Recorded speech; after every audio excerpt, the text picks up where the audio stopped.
Sarado? Sarado, sarado. Sarado, sarado. Sarado.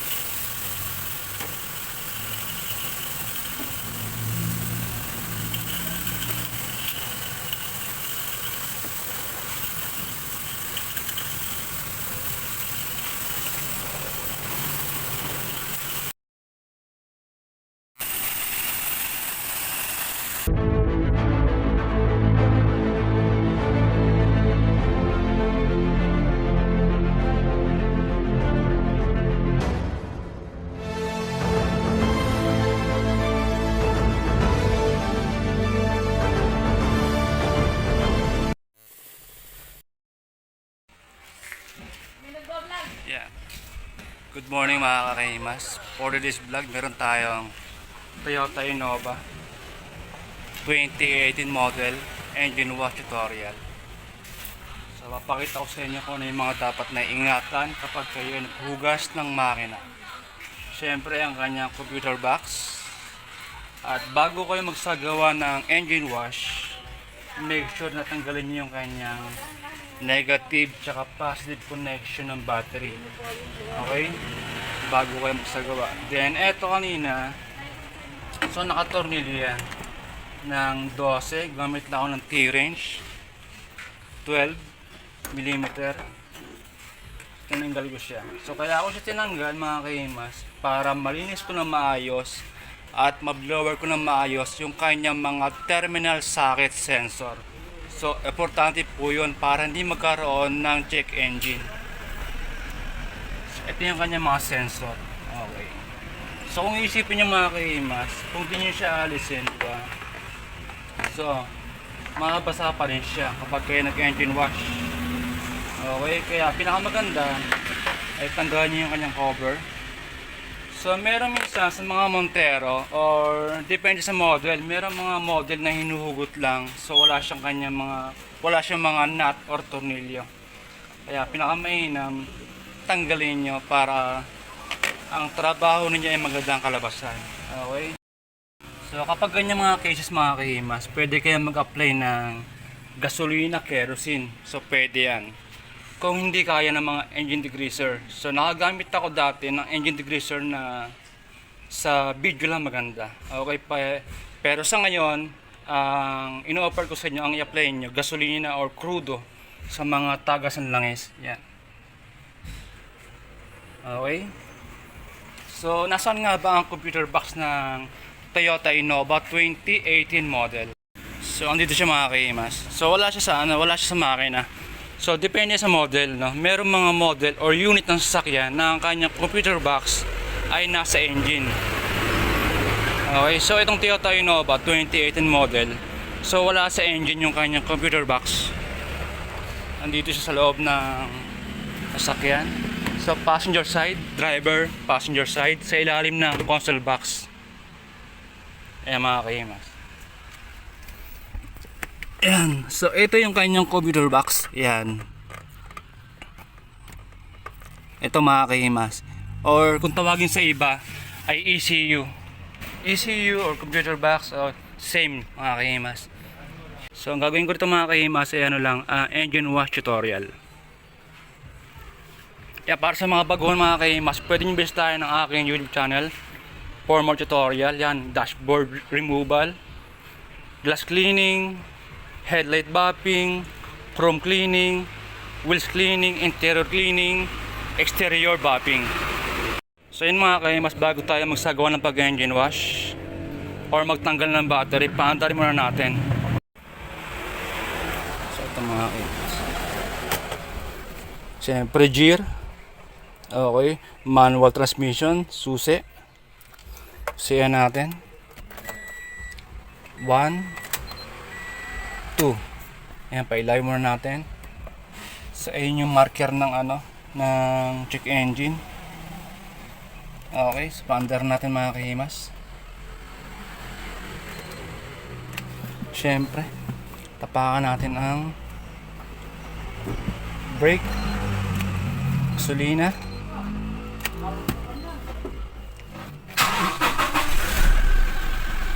ayan.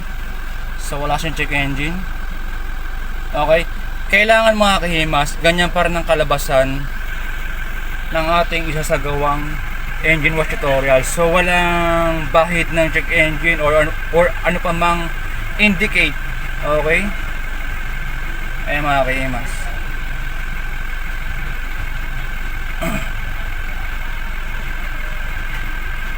Okay, so wala siyang check engine. Kailangan ganyan pa rin ang kalabasan ng ating isasagawang engine wash tutorial.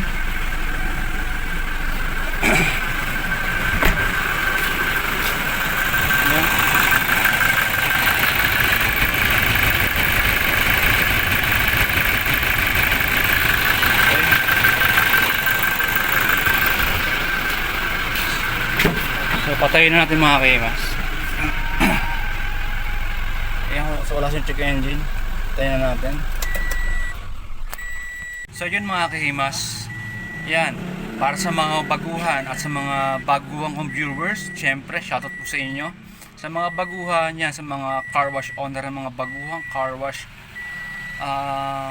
employee ng mga baguhan, yan, pwede nyo bisitahin ang aking YouTube channel for more tutorial about to engine wash or more detailing tutorial. Meron po ako sa aking channel yan sa Feel So Good TV, pwede nyo bisitahin.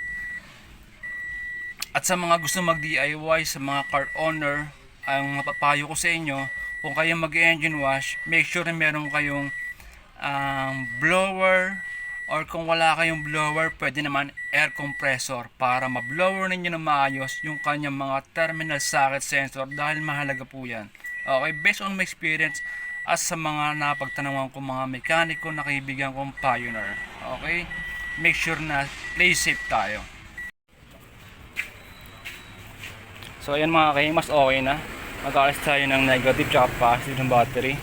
Okay, so mga kailangan natin, engine degreaser, crude or gasolina, kerosene pwede naman sa mga part na yan. So technique ko minsan pag wala akong gasolina, gumagamit ako ng WD-40, mabisa po yan, certified po yun mga kahimas. Okay, para sa mga leak ng langis, bago kaya mag-spray ng pressure water, ginagarantiya ko sa inyo na epektibo. Then sa mga ibang pangalan naman mga kahimas, katulad ng mga aluminum hose, pwede kayong gumamit ng mga aluminum hose cleaner. Meron po niyan sa online, sa Lazada, Shopee, dyan po ako nabili. At iba yung pag-iingat lamang po, iwasan ninyo na madampot ng bata dahil masama sa kalusugan at mahapdi sa kamay. Pwede kayong gumamit ng gloves or magsuot ng face mask or face shield para maproteksyonan ang inyong kalusugan. Okay, ayan mga kahimas, aluminum hose yan. Then sa mga plastic, yan, pwede kayong gamit na engine degreaser. Okay, at sa insulator, huwag kayong mag-spray ng pressure water dahil makakasira po yan. Dahil yan po ay gawa sa manipis na lawanet. Based on my experience, katulad nito nasa video or picture. So yun, kailangan natin ng shampoo. Kung wala naman kayong car shampoo, pwede naman Joy powder. Okay, depende yan mga kahimas. At pwede nyo sabunin lahat ng abot at iwasan ninyo na mabunot ng kanyang mga terminal socket sensor. Yan, papunta sa manifold. Siyempre, ito sa hangin ang kanyang ABS. Ayan, iwasan nyo rin na mabunot ang kanyang mga terminal socket sensor or maputol dahil pwede yung pagsimula ng check engine dahil nakakaya sa customer. Okay, at iba yung pag-iingat na hindi lang makina ang inyong iingatan. Okay, pati ang labas. Pwede kayo magsuot ng apron upang di magkaroon ng deep scratches na tama ng belt or zipper or metal na bagay. Okay, pwede kayo magsuot ng apron or magsuot ng short na walang metal na bagay. Ano? Para si customer ay masiyahan man lang. Pero syempre, pinakamahalaga dyan, walang check engine. Ulitin ko yung mga kahimas, walang check engine.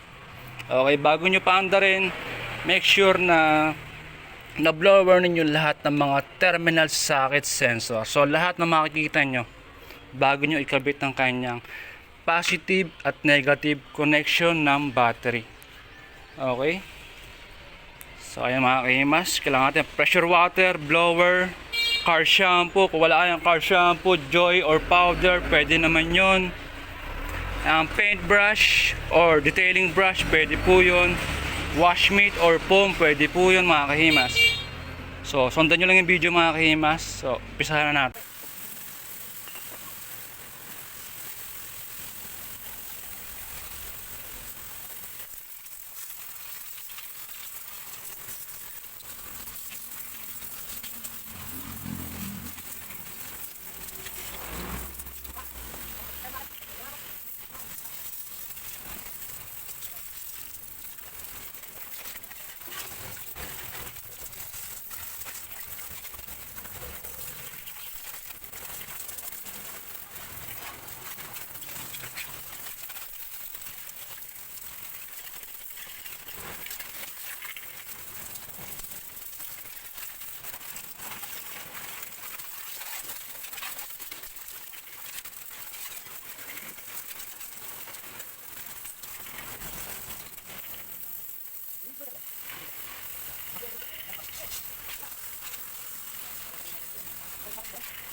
So ayan mga kahimas, after natin mag-apply ng pressure water, tapos na rin tayo mag-apply ng engine degreaser at aluminum cleaner sa mga hose. Ayan mga kahimas, meron yan sa online, aluminum cleaner.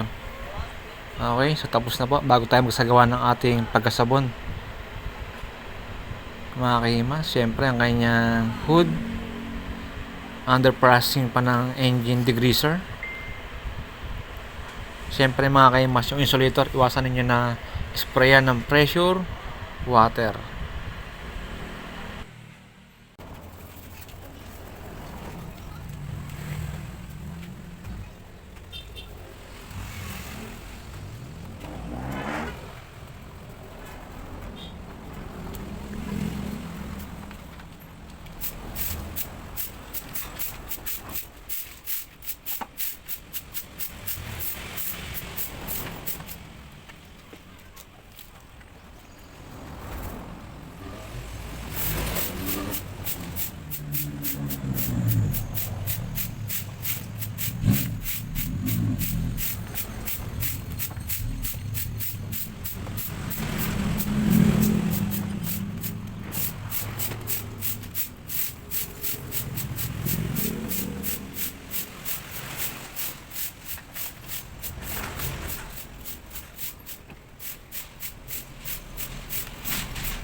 So yun mga kaimas, sa mga baguhan natin yung mga followers, channel viewer, pwede nyo bisitahin na aking YouTube channel for more tutorial.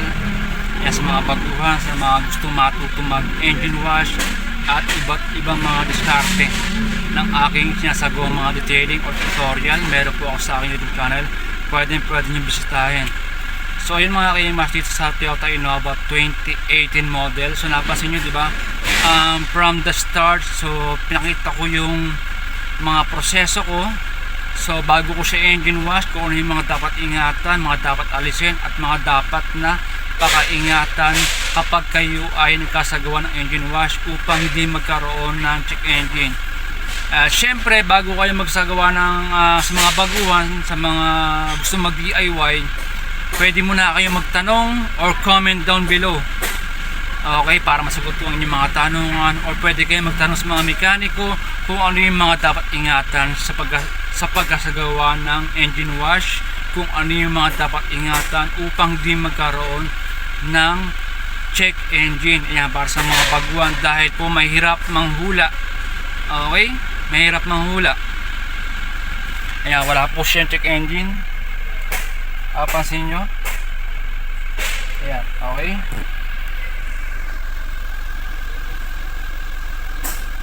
So naandar po siya mga kahimas, naandar po siya, wala po siyang check engine, hindi nagkaroon ng aberya.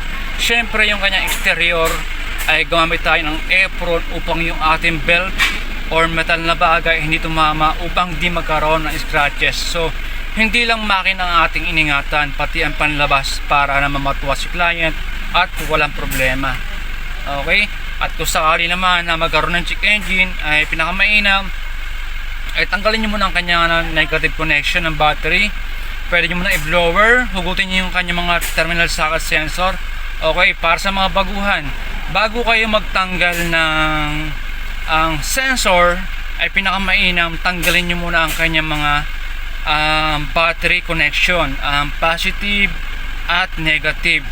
Okay, yun ay payo sa akin ng mga kaibigan ko mga mekaniko na professional dyan, na bago kayo magtanggal ng mga terminal socket sensor ay tanggalin nyo muna ang negative at positive connection ng battery upang hindi magkaroon ng aberya bago ninyo tanggalin ang kanyang mga terminal socket sensor at inyong i-blower ng maayos. Baka nagkaroon lang ng konting basa or i-blower ninyo ng maayos. Katulad ng sabi ko kanina na pinakamainam ay i-blower ninyo ng maayos yung kanyang mga terminal socket sensor bago ninyo paandarin or ikabit yung kanyang positive or connection ng battery. Okay? So ayun mga kahimas, wala po siyang check engine. So paano? Kita-kits tayo sa mga sunod na upload. Maraming salamat sa panood at shout out po sa lahat ng mga viewers ko, followers, silent viewers. So thank you for watching. Keep safe and God bless. So bye bye po.